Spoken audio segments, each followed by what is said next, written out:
My name is Paige Foster. I'm 32 years old, and I'm a corporate attorney in Boston.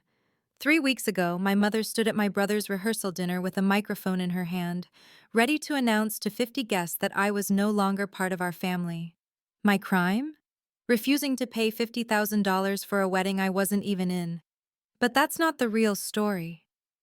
The real story started 15 years earlier, on a rainy October night when I was 17, and everything changed.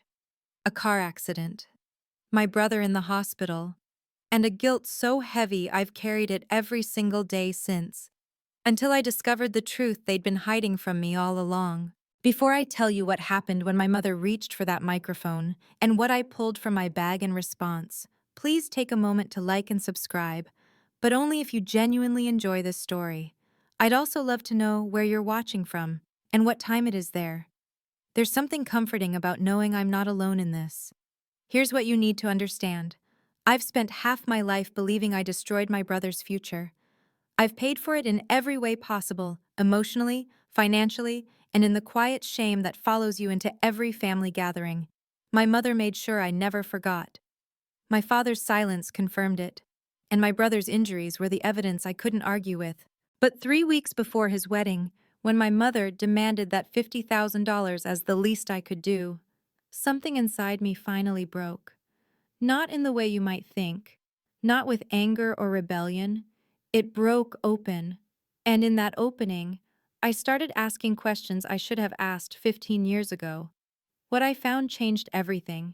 So let me take you back to where this really started. Not to the accident, but to 3 weeks before the wedding, when my mother called and made a demand that would finally force me to stop running from the past and start facing it head on. The call came on a Tuesday evening while I was reviewing contracts in my apartment. Mom's name lit up my phone, and I hesitated before answering. Our conversations always followed the same script, surface-level pleasantries masking deeper resentments. Paige? Her voice was crisp, businesslike. We need to discuss Jason's wedding. Of course, I said, setting down my pen. I'm looking forward to it. When do you need me there for? The wedding is going to be expensive, she cut in. Your father and I are doing everything we can, but Jason deserves something special, after everything he's been through. There it was, the familiar weight settling onto my shoulders. Mom, I've already sent a generous gift, and I'm paying for my own travel. $50,000. I blinked. What? We need you to contribute $50,000 toward the wedding expenses. Her tone was matter of fact, as if she'd asked me to pick up milk. It's the least you can do, Paige. You took so much from him. His scholarship, his health, his confidence, 2 years of physical therapy because of your carelessness. My throat tightened. Mom, I've helped the family financially for years. The down payment on your mortgage refinance, Dad's surgery, I've never... That was your obligation, not generosity. Her words were ice. This is different. This is about Jason. This is about making things right. I don't have that kind of money just sitting around, I said, which wasn't entirely true, but the amount was staggering. You're a lawyer in Boston. Don't pretend you can't afford it. She paused. $50,000, Paige, or don't bother coming to the wedding. The line went dead. I sat there, phone in hand, feeling 17 again, small, guilty, and completely powerless. That night, I couldn't sleep.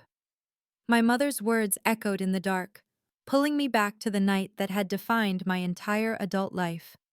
I was 17, a senior in high school with a perfect GPA and college acceptance letters piling up. Jason was 12, all energy and enthusiasm, living for his travel soccer team. That October evening, I'd picked him up from practice. Mom and Dad were at a dinner party. It was raining, the kind of steady downpour that turns roads into mirrors. Can we get burgers? Jason asked, bouncing in the passenger seat, still in his muddy cleats. Mom said to come straight home, I replied, but I was smiling. Maybe next time. The road down Miller's Hill was steep, winding. I'd driven it 100 times. I was going the speed limit, hands at 10 and 2 like Dad taught me. Then, halfway down, I pressed the brake pedal. Nothing happened. I pressed harder. The pedal went straight to the floor. The car kept accelerating down the wet slope. Paige? Jason's voice was small. It's okay, I said, but panic was rising in my throat. I pumped the brakes. Nothing. I yanked the emergency brake. The car fishtailed, and I lost control completely. The utility pole came out of nowhere. The impact threw us forward. Airbags exploded. Jason screamed. Then silence, except for the hiss of the radiator and the rain hammering the roof. Jason was conscious but crying, his leg bent at a wrong angle. I had a cut on my forehead, blood running into my eyes. Police came. Ambulance, hospital lights, my parents arriving, my mother's face white with terror. I remember a police officer saying something about mechanical failure, but I was in shock, barely processing words.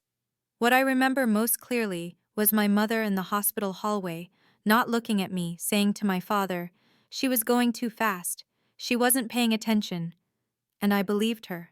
That weekend, I drove to my parents' house in Connecticut. Mom had insisted on a family meeting to discuss wedding details. I arrived Saturday morning with a knot in my stomach and a box of pastries as a peace offering. Jason and his fiancée Melissa were already there, sitting at the dining table surrounded by wedding magazines and fabric swatches. Jason looked up and smiled. Genuine, warm. Hey, sis! I hugged him, relieved. Congratulations again. Melissa, everything looks beautiful. Melissa, petite with kind eyes, squeezed my hand. We're so glad you're here. Mom swept in from the kitchen, Dad trailing behind her. Paige, good. You're on time. Sit down. We made small talk about the venue, the menu, the flowers. Then Mom set down her coffee cup with a deliberate clink. Paige, have you thought about what we discussed? My chest tightened. Mom, can we talk about this privately? No need for privacy. Her smile was sharp. Everyone here knows what you owe this family. Jason shifted uncomfortably. Melissa looked down at her hands. Dad studied his plate as if it held the secrets of the universe. I've been thinking about it, I said carefully. But $50,000 is what you owe Jason, Mom interrupted. After what you did to him, after what you took from him, his scholarship to state, 2 years of his life in physical therapy, the trauma. Mom, Jason started. No, Jason. You're too forgiving. She turned back to me. You've had 15 years to build your career, Paige. 15 years that Jason had to spend recovering from your mistake. This is your chance to make it right. I looked at my father, silently begging for support. He cleared his throat, then looked away. That's when I knew I was alone in this. I drove back to Boston in silence, my mind racing through scenarios like a lawyer preparing for trial. Except this time, I was both the attorney and the defendant. In my apartment that night, I pulled up my bank statements and retirement accounts. $50,000.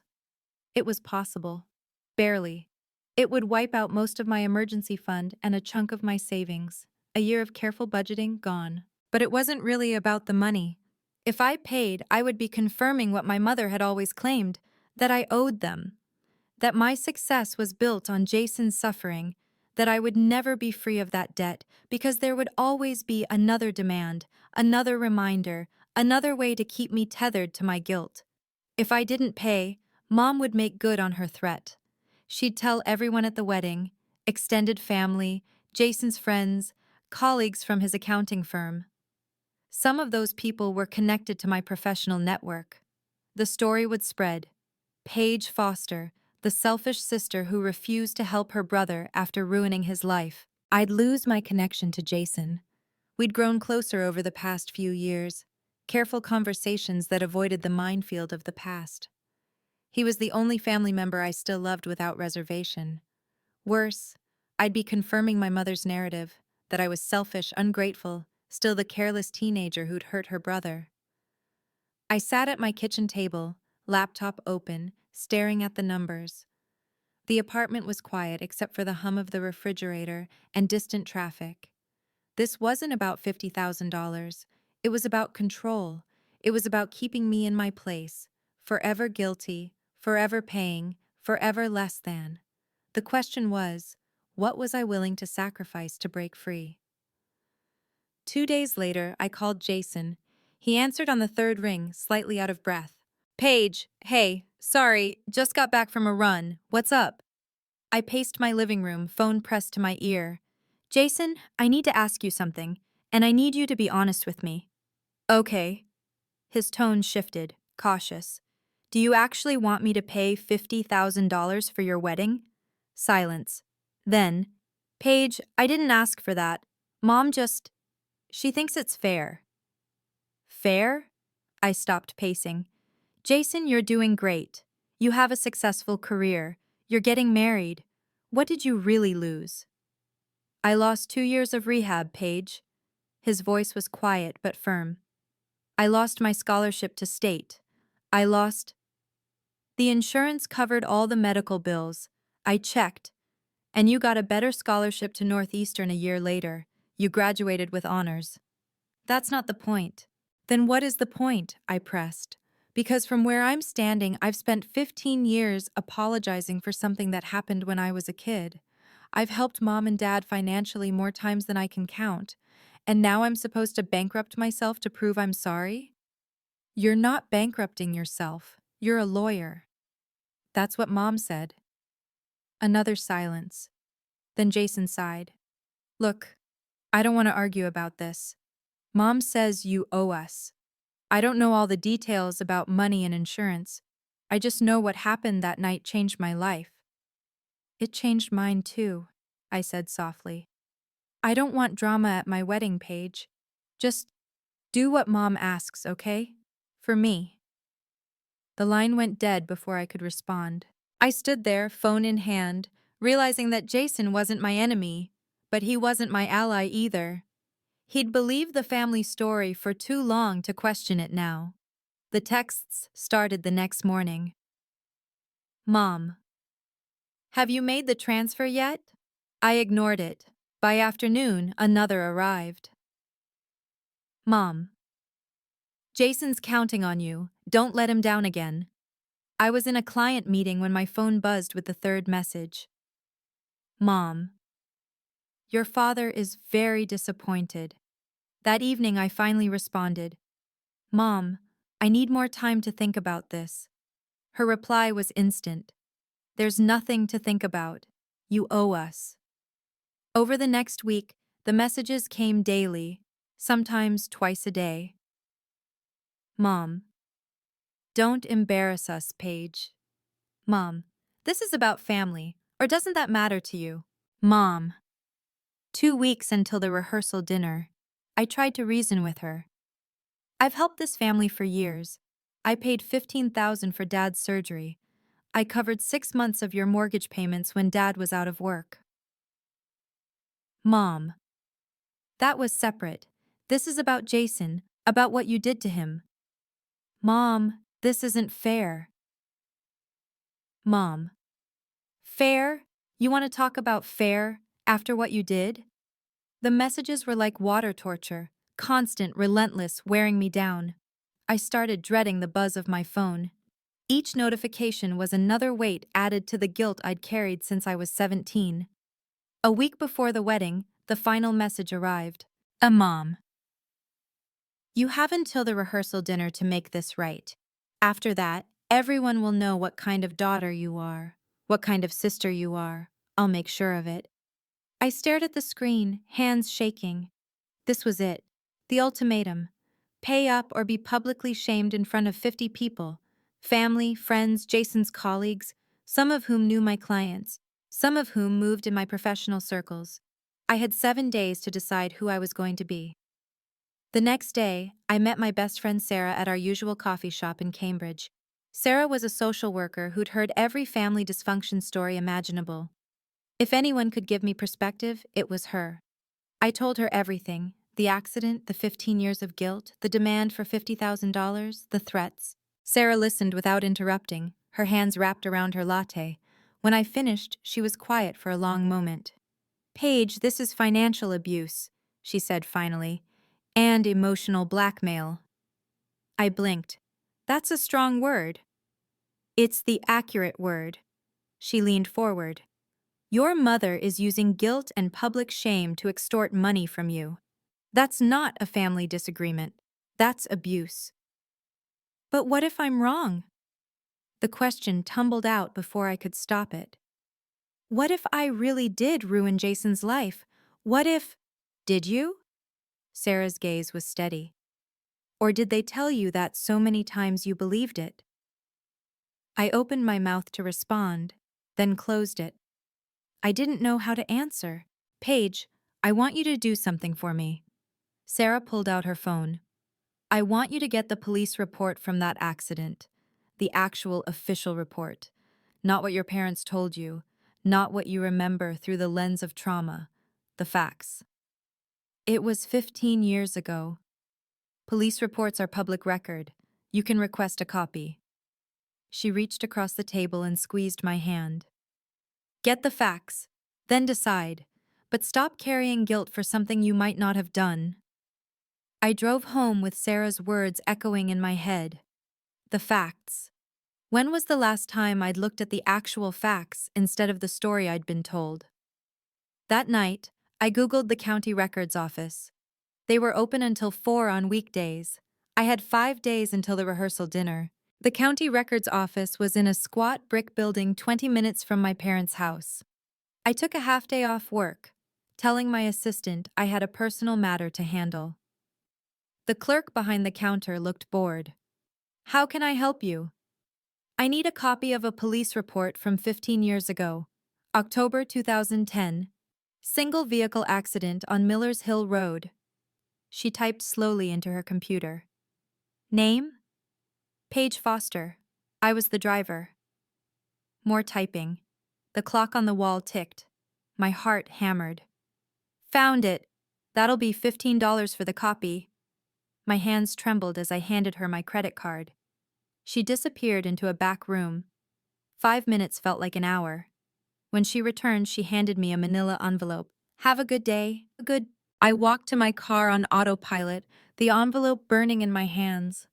I sat in the driver's seat, staring at it. This was it. The truth I'd been too afraid to look for. The facts that Sarah said I needed. I almost started the car and drove away without opening it. Instead, I tore open the seal. The report was 3 pages, typed on official letterhead. I skipped past the basic information, date, time, location, weather conditions, until I found the section labeled Cause of Accident. The words blurred, then sharpened. Cause of accident: brake failure due to manufacturing defect in brake line assembly. Vehicle inspection revealed complete brake fluid loss from defective connection. Driver not at fault. No citation issued. Vehicle towed for evidence in potential product liability case. I read it again, then a third time. Not at fault. Manufacturing defect. No citation issued. 15 years of guilt, of apologizing, of believing I'd destroyed my brother's life. And it was never my fault. My hands shook so badly I dropped the papers.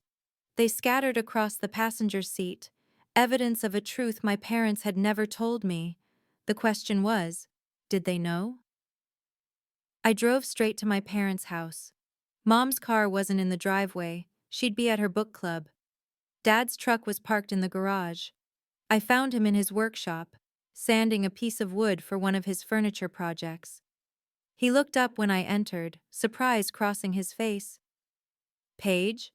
I thought you were in Boston." I held up the police report. "Did you know about this?" He set down the sandpaper. His face went pale. "Paige, did you know?" My voice cracked. "Did you know it wasn't my fault?" He couldn't meet my eyes. "It was complicated." "That's not an answer." "The insurance company," he rubbed his face. "If they'd known it was a manufacturing defect, they would have investigated the dealer. Your mother's cousin sold us that car. It would have been a lawsuit, a mess, family drama." I stared at him. "So you let me believe I ruined Jason's life for 15 years?" We thought it was easier this way. You were young, you'd move on. Move on? I laughed, a harsh sound. Dad, I've spent my entire adult life trying to make up for something I didn't do. I chose my career based on making enough money to help this family. I've sent you thousands of dollars. I've apologized at every family gathering. And you knew the whole time. Your mother needed someone to blame. His voice was barely a whisper. Jason was hurt. She was scared. She needed it to make sense. So you sacrificed me to make her feel better? He finally looked at me, and I saw something I'd never seen before: shame. I'm sorry, Paige, but please don't bring this up now. Not at Jason's wedding. It'll destroy your mother. I folded the report carefully and put it back in my bag. I'm not the one who destroyed anything, Dad. That evening, I remembered Daniel Brennan. He'd been our family attorney for 20 years, handled wills, property transfers, minor legal matters. He'd known me since I was a teenager, and according to the wedding invitation, he'd be at the rehearsal dinner. I called his office the next morning. Paige Foster. His voice was warm when he answered. I haven't heard from you in ages. How's the corporate law world treating you? It's good, Daniel. Listen, I need to talk to you about something. It's personal, family related. His tone shifted. Of course. I have an opening this afternoon at 3. His office was in a renovated brownstone, lined with law books and framed degrees. He gestured to a leather chair across from his desk. What's going on? I told him the story, the accident, the years of guilt, my mother's demand for $50,000, and finally, the police report I'd just discovered. I slid it across his desk. Daniel read it carefully, his expression growing more serious with each line. When he finished, he set it down and looked at me. This is very clear. You were not at fault. And if your parents knew this and still demanded money from you based on false pretenses, that's financial coercion. What can I do? Legally, you don't owe them anything. Not morally, not financially. This report exonerates you completely. He paused. But I assume you're not here for legal advice. You're here because you're trying to decide what to do at the wedding. I nodded. I'll be at the rehearsal dinner, he said quietly.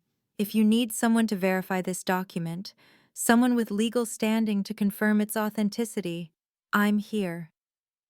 For the first time in weeks, I felt like I could breathe. Thank you, Daniel. The truth is on your side, Paige. Don't let anyone make you feel guilty for defending yourself. The rehearsal dinner was held at Riverside Manor, an elegant restaurant overlooking the Connecticut River. 50 guests filled the private dining room: Jason's friends from college, Melissa's extended family, aunts and uncles I hadn't seen in years, and a handful of Jason's colleagues from the accounting firm where he worked. I arrived exactly on time, wearing a simple navy dress and carrying a small leather bag. Inside that bag was the police report, folded carefully in a manila envelope. The room buzzed with conversation and laughter. White tablecloths, flickering candles, the clink of wine glasses. A celebration. Jason spotted me first. He crossed the room, handsome in his suit, and pulled me into a hug. You came. Of course I came. I'm your sister. Melissa joined us, radiant in a cream-colored dress. Paige, I'm so glad you're here. You look beautiful. We made small talk about the ceremony tomorrow, the weather forecast, the honeymoon plans to Costa Rica. Normal conversation, safe conversation, as if there wasn't a bomb ticking in my purse. Mom swept through the room like a queen greeting her subjects. She wore burgundy silk and a smile that didn't reach her eyes. When she saw me, the smile froze. Paige, you're here. I wouldn't miss Jason's wedding. We'll see about that. She moved past me to greet other guests. Dad stood near the bar, nursing a scotch. He caught my eye and looked away quickly. I found my assigned seat, table 6, near the back. Not with family. A statement in itself. Daniel Brennan was seated at table 4. He gave me a small nod of acknowledgement. I set my bag on the chair beside me. feeling the weight of what was coming. Around me, people laughed and toasted. None of them knew that in the next hour, everything would change. Dinner was served, salmon, roasted vegetables, conversation flowing easily. I barely tasted the food. My attention was fixed on Mom, who circulated through the tables, playing the perfect hostess. After dessert, she moved to the front of the room and picked up the microphone. The conversations quieted. "Good evening, everyone. Thank you so much for being here to celebrate Jason and Melissa." Her voice was smooth, practiced. "We're so grateful to have you all as we come together as a family." She launched into a speech about Jason, his childhood, his determination, his success despite obstacles. The room listened, rapt. Many of you know that Jason faced significant challenges as a teenager. A car accident when he was just 12 years old left him with serious injuries. He lost his scholarship opportunity. He spent 2 years in physical therapy. My stomach dropped. She was doing it, right now. But Jason never gave up. He worked hard, he persevered. And look at him now, successful, happy, about to marry this wonderful woman. Applause. Jason looked uncomfortable but smiled. Mom's gaze landed on me. And tonight, I want to acknowledge someone who's been part of that journey. My daughter, Paige. 50 pairs of eyes turned toward me. I felt my face flush. Paige has done well for herself. A lawyer in Boston. Very successful. She paused. And we've been discussing how she might want to contribute to Jason's wedding, to show her support for her brother. The room was silent now. Confused glances between guests. "Paige, you and I talked about a financial contribution to help with the wedding expenses. Have you made that transfer?" My hands gripped the edge of the table. This was it, the public execution. Everyone was staring at me, waiting for my answer. I stood slowly, my chair scraping against the floor. The sound echoed in the silent room. "Mom, I think this conversation should be private." "No, Paige." Her smile was steel. "Everyone here is family. They deserve to know." My voice stayed calm, professional, the voice I used in boardrooms. "I've supported this family for years. I paid for Dad's surgery when insurance wouldn't cover it. I helped with mortgage payments. I've been there for Jason." "That was your obligation," she said smoothly. "This is different. This is about making things right. I don't owe you $50,000. Gasps rippled through the room. Whispers started immediately. I saw Melissa's mother lean toward her husband, murmuring. Jason's face had gone red. Mom's expression hardened. "After what you did to Jason, you don't think you owe him?" "What I did?" I took a breath. "Mom, let's talk about what really happened." "Everyone knows what happened." Her voice rose slightly. "You were careless. You were driving too fast. You hurt your brother. He lost everything because of your recklessness."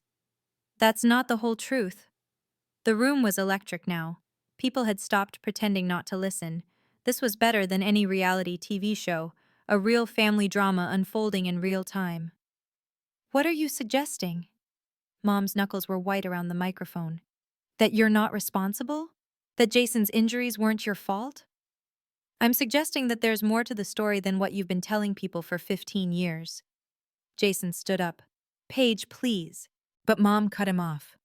"If you're not willing to support your brother, Paige, then maybe you shouldn't be here. Maybe you're not part of this family. Are you asking me to leave?" "I'm saying that family means sacrifice, and if you can't do that, then you're not family."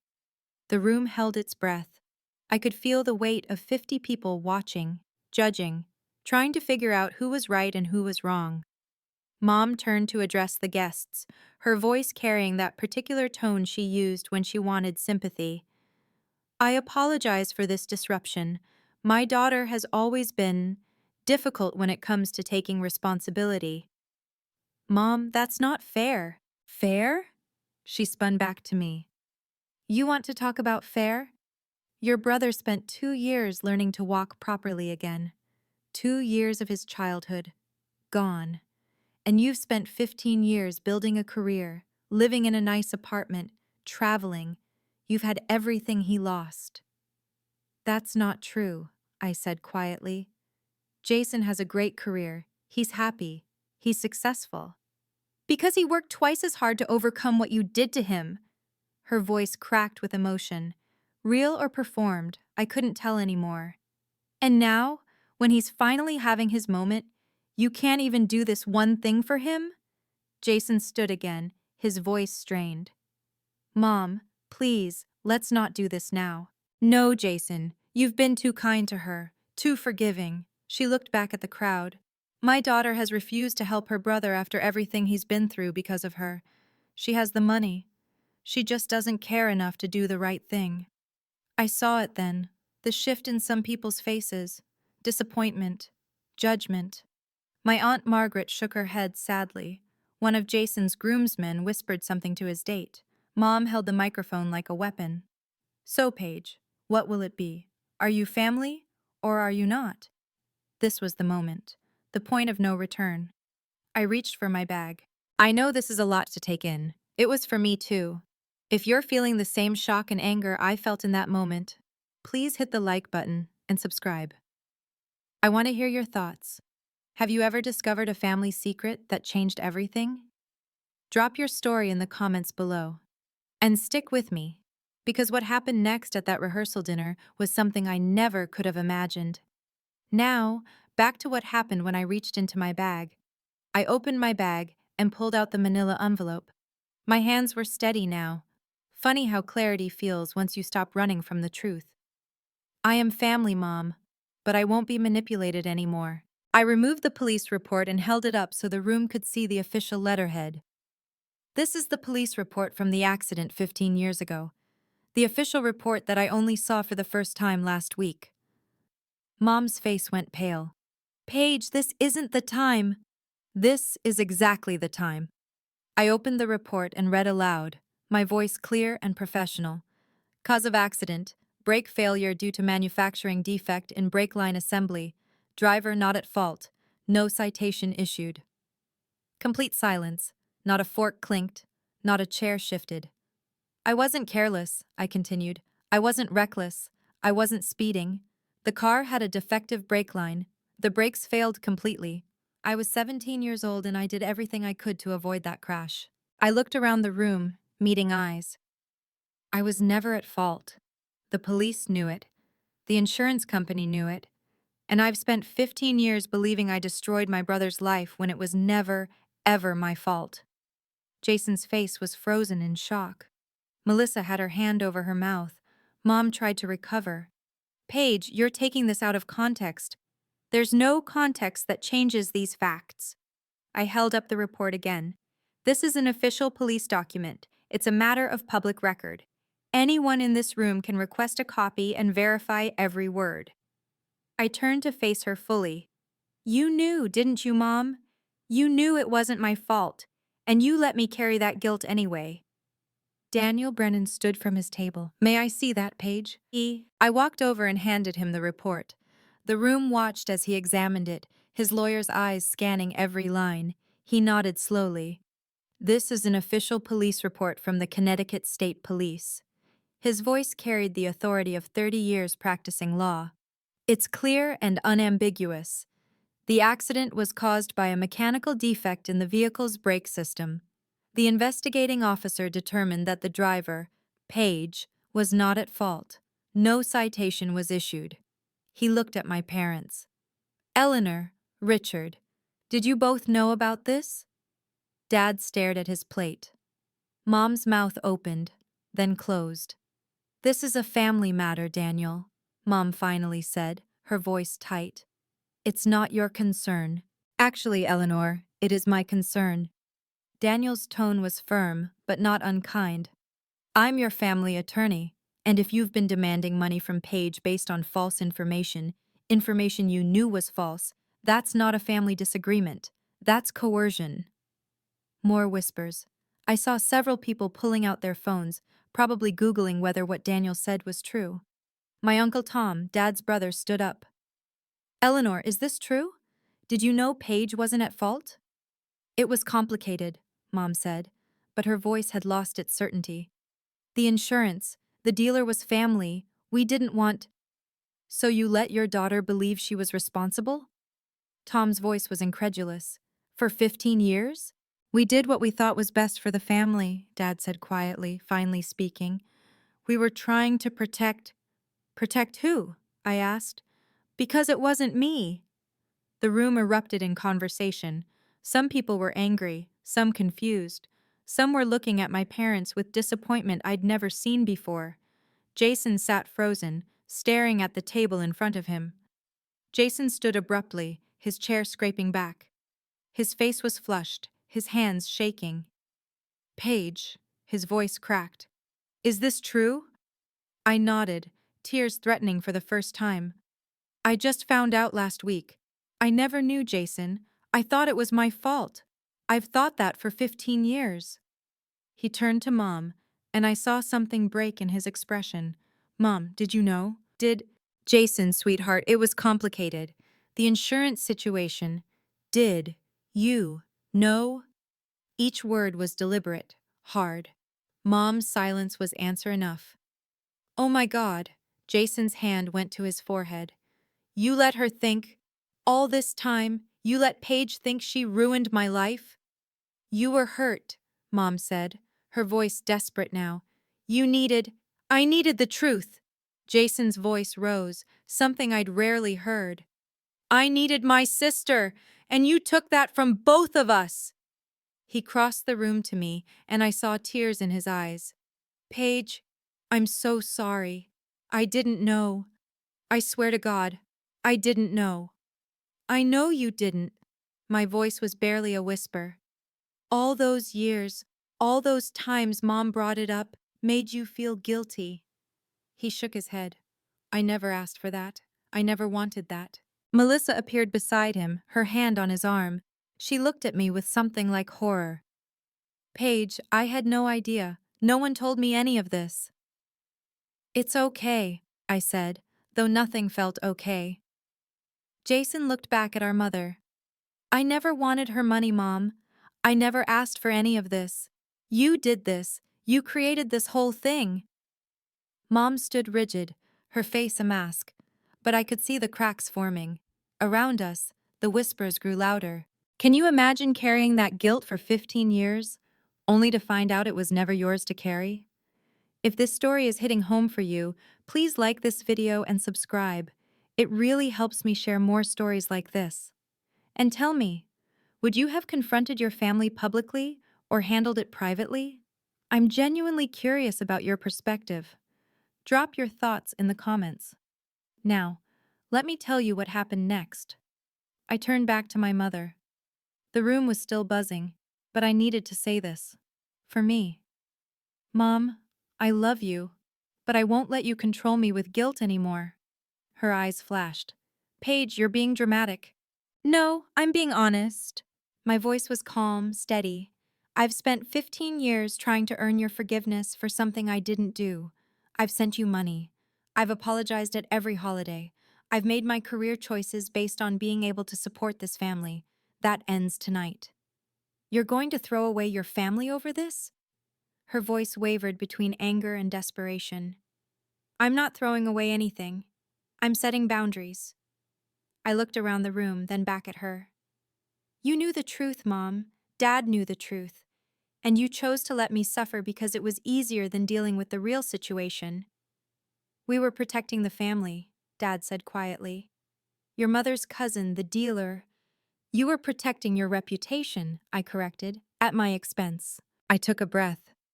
I won't pay you $50,000. I won't pay you anything. Because I don't owe you. I never did. I turned to Jason. But I will be here for you. I will be here for my family, on my terms, with boundaries. Jason nodded, tears streaming down his face. I want you at my wedding, Paige, as my sister, not as someone who owes me, just my sister. Then I'll be there.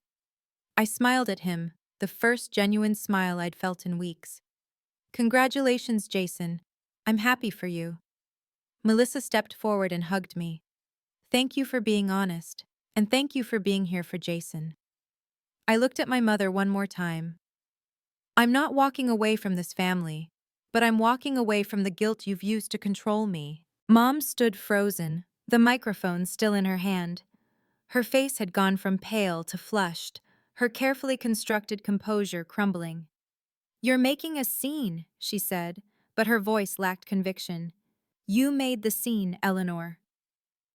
It was my Uncle Tom again. He stood, his expression hard. "You brought this up publicly. You tried to shame Paige in front of all of us, and now we know the truth." Other people started standing. My Aunt Margaret came to my table, putting her hand on my shoulder. "Honey, I'm so sorry, I never knew." One of Melissa's aunts approached Mom. "Eleanor, I think you owe your daughter an apology." "This is none of your business," Mom snapped. "You made it everyone's business when you brought it up here," the woman replied coolly. Dad finally stood, setting down his scotch glass. "Eleanor, he's right. We were wrong. We should have told Paige the truth." Mom whirled on him. "Don't you dare turn on me now." "I'm not turning on you." His voice was tired. "But we were wrong, and Paige deserves better than what we've given her." For the first time in my life, I saw my mother speechless. She looked around the room, at the disapproving faces, the whispers, the judgment she'd tried to direct at me now reflected back at her. Without another word, she set down the microphone and walked out of the dining room. The door swung shut behind her. Dad looked at me, his eyes red. "I'm sorry, Paige. I should have stood up for you a long time ago." I nodded, not trusting my voice. The room slowly came back to life. Conversations resumed, quieter now, but the energy had shifted. The truth was out, and there was no putting it back. Over the next hour, people approached me in waves, some I barely knew, some I hadn't seen since I was a teenager. My Aunt Sarah, Mom's sister, hugged me tightly. "I never knew the whole story. I'm so sorry you went through this alone." "It's okay," I said, though it wasn't. Not really. "It's not okay." She pulled back, her eyes fierce. "Your mother had no right to do that to you. None." One of Jason's groomsmen, a guy named Marcus I'd met once before, shook my head. "That took guts. Standing up like that. I respect it." Melissa's mother, an elegant woman in her 60s, took my hands. "I want you to know that you're welcome in our family. What your mother did was wrong. You didn't deserve that." The words kept coming. Support I'd never expected. Validation I'd never received. Daniel Brennan found me near the bar. "You handled that with remarkable grace, Paige. I'm proud of you." "I almost didn't do it," I admitted. "I almost just paid her and stayed quiet." "But you didn't. You chose the truth. That's never the easy choice, but it's always the right one." Dad approached hesitantly. "Paige, can we talk? Tomorrow, maybe?" "Maybe," I said. "I need some time, Dad." He nodded, understanding. "I'll wait as long as you need." Jason found me as people were starting to leave. He pulled me into another hug, this one longer, tighter. "I love you, Paige, and I'm sorry for everything." "I love you too." I held on to my little brother, the person I'd spent 15 years believing I'd hurt, and felt something loosen in my chest. For the first time in 15 years, I felt like I could breathe. Not because I'd won, because I was finally free. The wedding took place the next day as planned. I almost didn't go. I sat in my hotel room that morning, staring at my bridesmaid dress. I wasn't in the wedding party, but I'd bought something nice, and wondered if my presence would make things worse. Jason called at 9 a.m.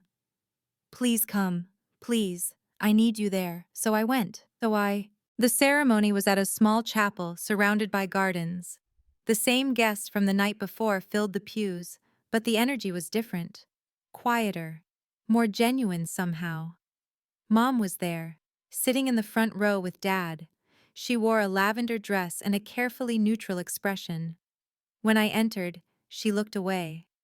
Dad caught my eye and gave a small nod. Not quite an apology, but acknowledgement. I sat near the back, next to my Aunt Sarah. When Jason and Melissa exchanged vows, I cried. Not from sadness, but from relief. My brother was happy. He was whole, and I hadn't destroyed him. At the reception, Jason made sure to spend time with me. He introduced me to his friends, not as my sister who was in the accident, but simply as my sister Paige. She's a lawyer in Boston. No qualifiers, no guilt, just family. Melissa danced with me during the open dance portion. Thank you for coming, and thank you for yesterday. I know it was hard. It needed to happen, I said. Jason told me he wants to rebuild your relationship, really rebuild it. No more guilt, no more walking on eggshells. I'd like that. Mom kept her distance all day. A few times I caught her watching me, her expression unreadable. But she didn't approach, and I didn't seek her out. Some bridges take longer to rebuild than others. Some might never be rebuilt at all. And I was learning to be okay with that. In the weeks after the wedding, I heard things through the family grapevine. Aunt Sarah called me. Uncle Tom sent a text. Even some of Melissa's relatives reached out. Mom was struggling. Several family members had pulled back from her. Aunt Sarah stopped calling for their weekly coffee dates.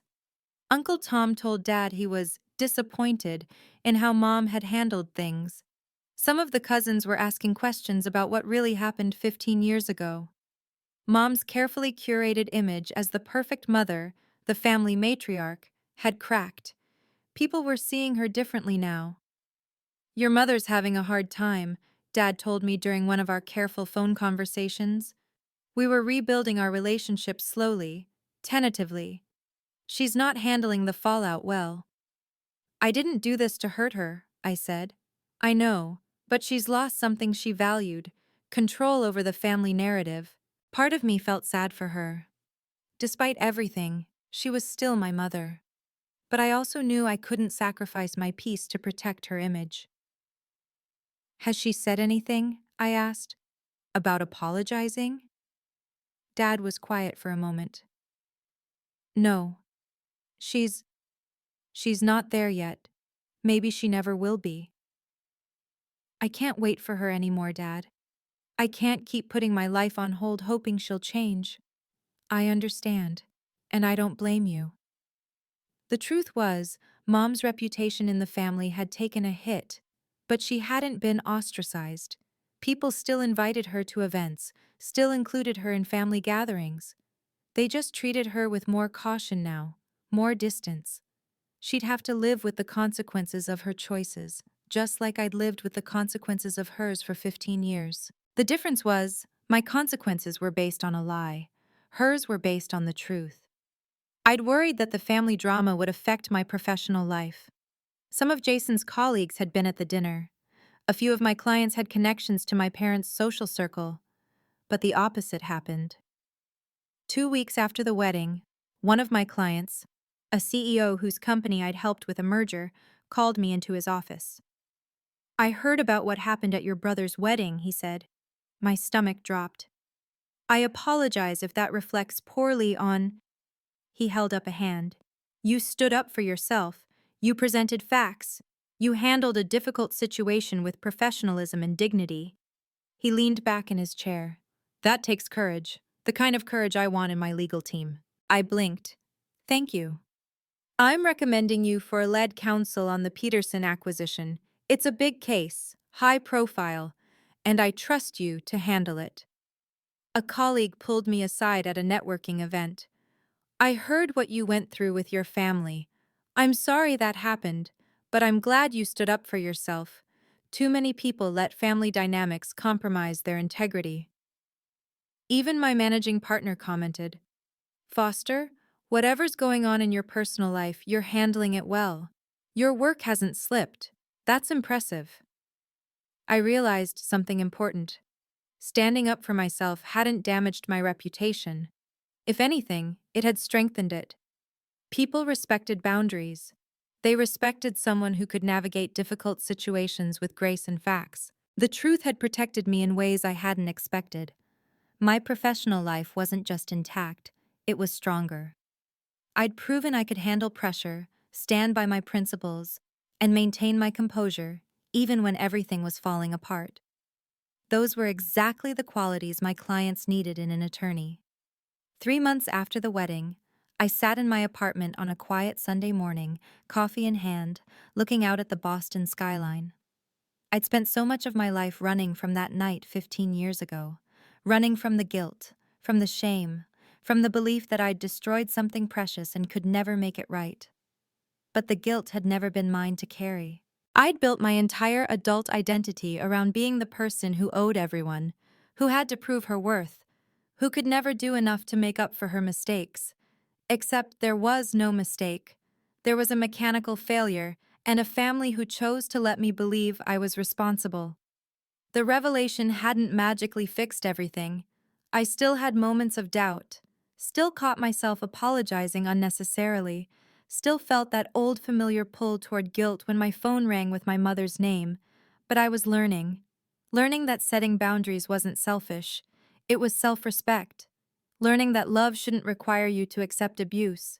Learning that family doesn't mean surrendering your truth to maintain someone else's comfort. I thought about all the years I'd spent trying to earn love I already deserved, all the money I'd sent, trying to buy forgiveness for something I didn't do, all the apologies I'd made for existing.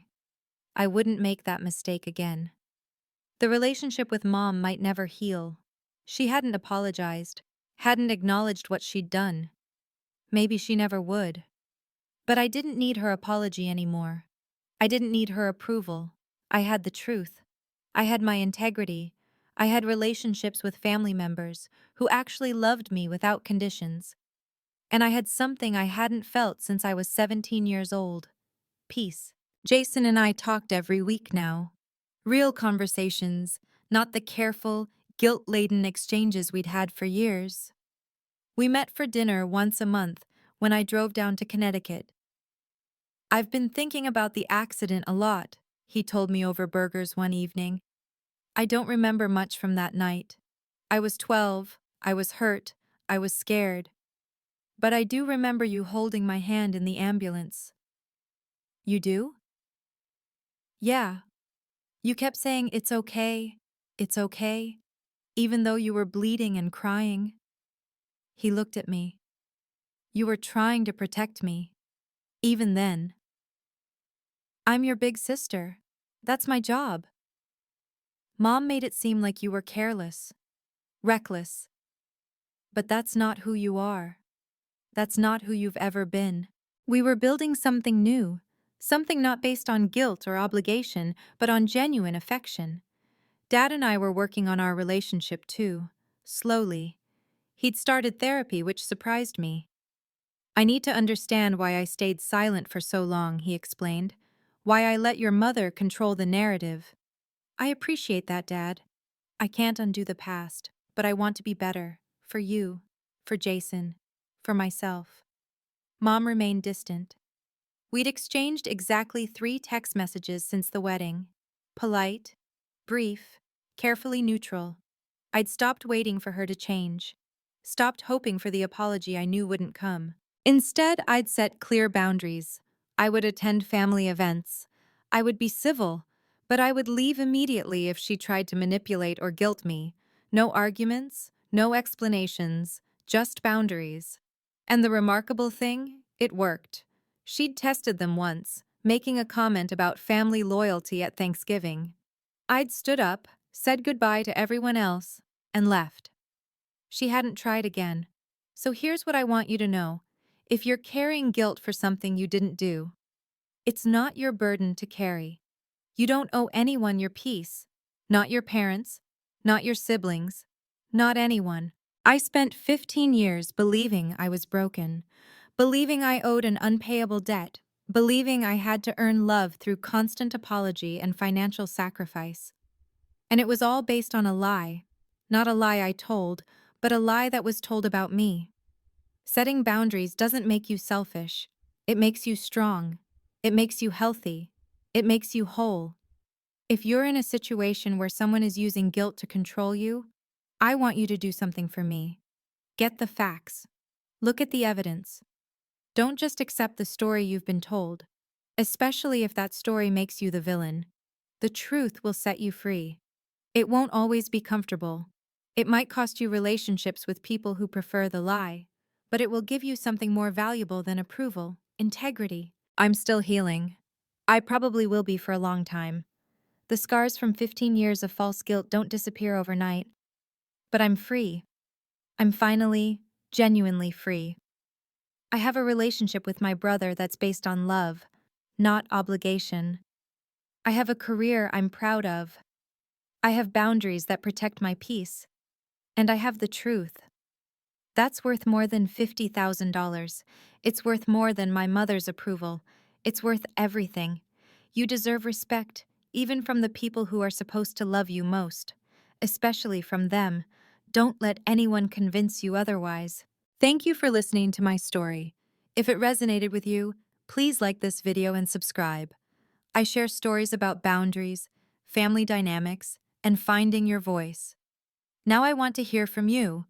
Have you ever had to set a difficult boundary with family? Or have you discovered a truth that changed everything? Share your story in the comments. I read every single one. And remember, you deserve respect, even from the people who are supposed to love you most.